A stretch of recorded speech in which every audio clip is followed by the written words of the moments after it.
Formengi er mengi þeirra talna sem við getum sett inn sem x þegar við erum að skoða fall, sem sagt þeirra x-gilda sem fallið gildir í raun fyrir.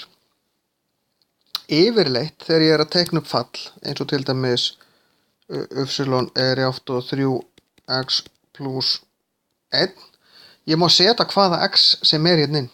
Formengið eru bara allar tölur. Ég má setja brot eða almennt brot eða tögabrot eða heilatölu, mínustölu, hvað sem ég vil.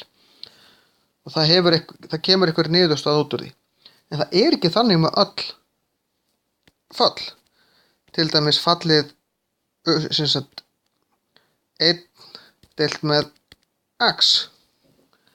Þetta fall er þannig að ég get aldrei sett í 0. Ég get ekki deilt 1 deilt með 0. Það er óskilgreind stærð í stærðfræðinni. Þannig að það gengur ekki upp. En það lítur fallið 1 á móti x. Það lítur svona út. Það nálgast 0, en það verður aldrei 0.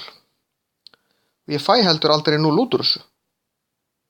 Það kemur hvorki, ég get ekki sett í 0 og ég fæ ekki út 0. Þannig að formengi þessa falls er allar tölur nema 0. Þannig að formengi er í raun þær tölur sem ég má og get sett inn.